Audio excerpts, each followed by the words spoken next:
Baik, Assalamualaikum warahmatullahi wabarakatuh. Perkenalkan, saya Milan Ramadhani dari kelompok satu. Baik, di sini saya akan menjelaskan tugas penjelasan video untuk penjelasan sebuah codingan program C++ untuk mata kuliah praktikum algoritma dan pemrograman. Di mana di sini saya akan menjelaskan untuk soal nomor 3. Untuk soal nomor 3, kita disuruh membuat program yang dapat mengecek apakah angka yang diinputkan oleh si user, si penggunanya nanti, adalah sebuah bilangan sempurna, bilangan defisien, atau bilangan abundan, dan menggunakan fungsi iteratif. Ini untuk penjelasan bilangan-bilangannya, untuk bilangan sempurna itu sendiri adalah sebuah bilangan bulat positif, bilangan integer, yang total angka dari pembaginya sama dengan bilangan itu sendiri. Terus, kayak gini contohnya, kan di sini masukkan si inputkannya 6. Nah, 6 tuh kita bagi, yang hasil baginya, N modulo I. Nih, jika N dibagi dengan suatu pembagi, nih I harus sisanya tuh benar-benar habis gitu loh. Kita cek kan, ini untuk contoh yang masukannya 6. Nah, 6 tuh bisa dibagi berapa aja, yang sisanya tuh benar-benar habis, atau nggak ada sisa. 6 dibagi dengan 6, itu kan 1. Bisa kan? 6 dibagi 6, 1. Nggak bersisa kan? Nggak ada sisanya kan? Yaitu 0. Ya berarti 1. Terus, cek lagi, 6 bisa dibagi apa lagi? Yang bersisanya itu 0. 6 dibagi 2. Itu kan 3. Nggak ada sisanya kan? Habis kan? Terus, 2 juga dimasukkan. Terus cek lagi, bisa ada faktor pembagi lain nggak? 6 dibagi 3. Itu 2. Tapi nggak bersisa kan? Sama dengan 0 juga. Jadi, 1, 2, dan 3 itu dijumlahkan. Si pembagi-pembaginya ini dijumlahkan totalnya 6. Sama aja kan, si angka yang inputannya 6 sama dengan si jumlahan dari pembagi-pembagi si N6 ini, totalnya kan sama. Nah, maka itu termasuk bilangan sempurna. Nah, untuk bilangan defisien itu sama, total dari pembaginya itu bilangannya itu lebih kecil dari bilangan itu sendiri. Semisal selain angka 6 nih, angka apa aja nih, terus pembagiannya itu bisa dibagi ini, bisa dibagi ini. Syaratnya tuh pokoknya sisanya tuh harus 0. Nah, namun kalau dijumlahkan itu lebih kecil dari si bilangan itu sendiri, itu merupakan bilangan defisien. Kalau bilangan abundan, itu si total pembaginya, kalau dijumlahkan, malah lebih besar dari si inputan angkanya. Nah, baik, langsung saja di sini untuk penjelasan program codingan C++-nya. Yang pertama, kita panggil seperti biasa fungsi input yostrum agar kita bisa menginput dan menghasilkan output, si in dan si out. Terus kita ada lagi fungsi yang kedua using namespace std. Nah, kalau kita ingin menginputkan dan mengoutputkan si in dan si out, terus kita mulai kan, kita harus terlebih dahulu menuliskan std di setiap si in dan si out. Nah, supaya kita tidak perlu menuliskan std, kita langsung panggil ke fungsi awal yang namanya tuh using namespace std. Terus kita langsung aja masuk ke si program utama yaitu inmain karena tadi menggunakan fungsi iteratif bukan fungsi rekursif. Nah, lanjut kita deklarasi variabelnya. Tapi kita masukkan dulu tipe datanya integer yaitu bilangan bulat. Nah, terus di sini ada variabel angka dan variabel total pembagi. Nah, untuk variabel total pembagi itu kita inisialisasikan terlebih dahulu, yaitu nilainya tuh 0 dulu, kosong nggak ada. Karena kalau kita ingin menampilkan output total pembaginya tuh jumlahnya berapa, ya kita kan nggak, ini kan, belum ada nilainya kan, makanya kita inisialisasi terlebih dahulu, yaitu nilainya tuh 0. Terus si out, kita tampilkan ke hasil outputnya nanti, sebuah kata-katanya itu masukkan sebuah angka. Nah, sebuah masukan angka itu kita simpan, yaitu si in, si fungsi si in, kita panggil variabel angka yang di deklarasi yang di awal tadi, angka. Nah, kita simpan si angka ini ke dalam si out masukkan sebuah angka. Terus kita masuk perulangan. Karena kan kita ingin tahu kan berapa total pembaginya itu, jumlahnya itu ada berapa aja, makanya kita menggunakan si pernyataan perulangan. Nah, ada 3 kondisi, inisialisasi, kondisi sama perulangan. Nah, kita masukkan juga variabel sama tipe datanya. Tipe datanya itu integer dan variabelnya itu i. Terus i kita inisialisasi yang awalnya itu sama dengan 1. Terus kondisinya itu mengecek i kurang dari angka dan perulangannya itu i++. Terus kita masukkan ke syaratnya untuk mendapatkan si bilangan sempurna, bilangan defisien, dan abundan. Nah, gimana? Kita cari syarat total pembaginya itu jika angkanya kita bagi, terus harus bersisa 0.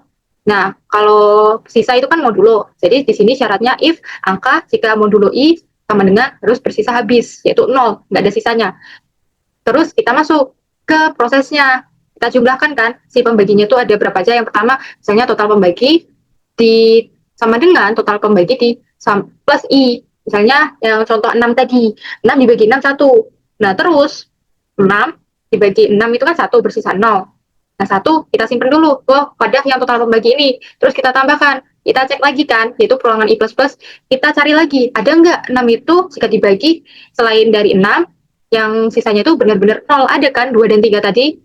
itu 0. Nah, makanya di sini kita ulang terus sampai total pembaginya tuh seluruhnya terdapat nih, ada berapa aja si total pembagi nanti, dan kita jumlahkan. Nah, seperti itu. Terus kita masuk ke syarat-syaratnya, yaitu syarat mendapatkan bilangan sempurna, bilangan defisien, dan bilangan abundan. Yang pertama kita masuk ke kondisi bersyarat nih, if, di mana total pembaginya itu misalnya sama dengan si inputan angka yang di awalnya tadi.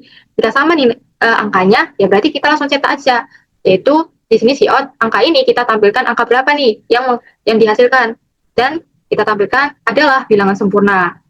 Terus ada lagi kondisi selain if, ini kan, yaitu elif, ada kondisi if lain, jika total pembaginya tuh lebih kecil dari si angkanya itu sendiri, si inputannya, nah itu kan bukan bilangan sempurna. Nah itu termasuk syarat ke dalam bilangan defisien.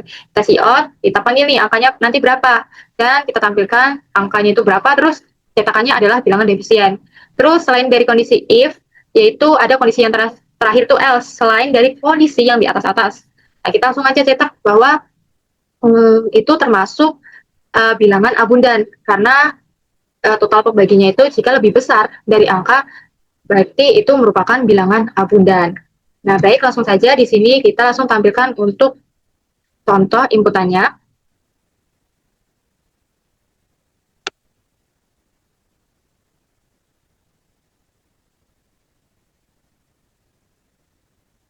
Nah, semisal di sini saya akan memasukkan angkanya itu selain dari 6, misalnya 7 aja.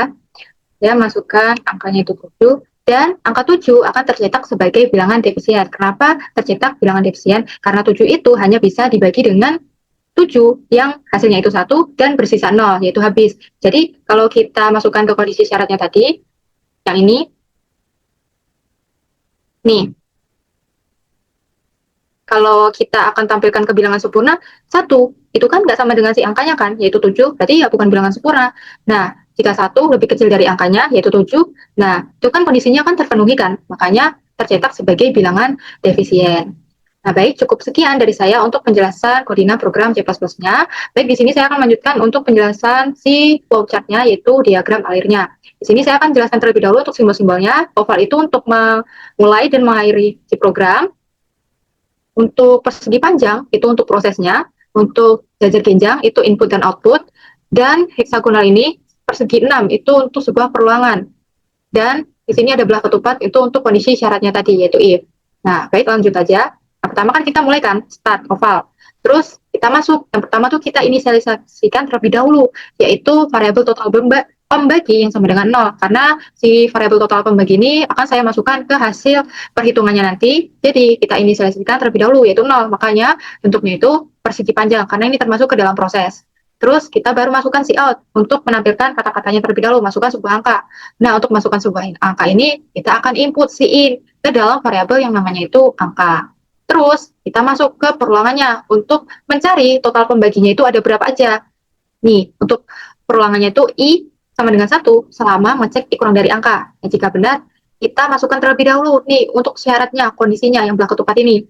Jika angkanya misalnya dibagi sebuah variabel i, karena di sini variabelnya itu i, itu sisanya tuh benar-benar habis 0. Maka jika benar, kita akan masuk ke total pembaginya yang sama dengan total pembagi ditambah i, karena kita akan cek lagi, ada nggak total pembagi selain si bilangan itu sendiri.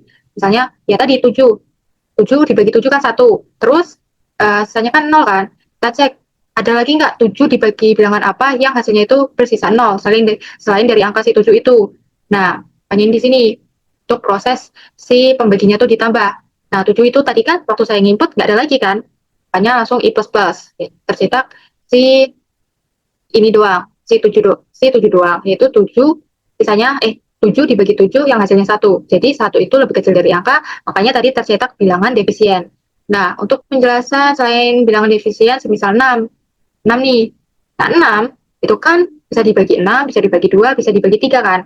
Nah, yang pertama tuh kita nyiapin terlebih dahulu, 6 dibagi 6 itu kan 1 kan, 1 sisanya 0. 1 tuh kita simpen dulu ke variabel total pembagi itu loh, yang ini. Nah, kita jumlahkan, plus i. Kita cek lagi, ada nggak sih total pembagi selain dari si hasilnya itu 1, selain dibagi dengan 6, yaitu 2 atau 3 tadi, makanya dijumlah. Makanya dijumlah untuk total pembaginya. Terus kita tarik i++. Nah, di sini jika nggak ada, yaitu false. I. Lanjut ke i++. Yang 7 itu, nih, misalnya tadi nginputkan 7, berarti kita lanjut tarik ke i++, karena ya cuma 7 itu sendiri. Terus kita naik ke atas. Kita masuk ke perulangan di atas dan kita tarik keluar ke bagian perulangan. Terus kita tarik keluar berarti false kan? Kita masuk ke kondisi lagi untuk mencari cetakan bilangan sempurna, bilangan defisien, dan bilangan abundan. Terus kita masuk kondisi yang dimana jika total pembaginya tuh dijumlahkan gitu loh. Yang nilainya itu sama dengan angka. Jika benar kita akan cetak si angkanya tuh berarti itu angka yang tertampilkan di hasil outputnya nanti. Terus kita akan cetak kata-katanya, misalnya yang tadi loh, 7 itu kan nih, 7, terus kita akan tampilkan 7 adalah bilangan sempurna. Terus jika bukan selain dari kondisi syarat total pembagi yang sama dengan angka, jadi kita tarik false, kita akan cari kondisi lain, yaitu total pembaginya itu lebih kecil dari angka. Kita akan cetak, angkanya itu adalah bilangan defisiens. Nah, ini 7 itu bilangan defisien, karena total pembaginya itu lebih kecil dari si angka 7, karena 1 lebih kecil dari 7. Nah, terus jika si total pembagi bukan merupakan lebih kecil dari angka, berarti salah kan? False. Kita lanjut aja. Cetak angkanya itu bilangan abundan. Karena total pembaginya itu lebih kecil dari si angka, atau juga bukan merupakan total pembagi yang sama dengan angka. Makanya false ini kita lanjut cetak ke angka adalah bilangan abundan. Dan dari sini, yang hasil cetakan outputnya ini, jika tertampilkan bilangan abundan, kita langsung akhiri. Yang bagian cetakan bilangan defisien juga kita langsung akhiri ke N, dan bilangan yang sempurna ini kita juga langsung akhiri ke si N. Nah, seperti itu. Baik, cukup sekian dari saya penjelasan untuk soal nomor 3. Mohon maaf jika terdapat kesalahan dari saya dan tutur kata dari saya akhiri. Wassalamualaikum warahmatullahi wabarakatuh.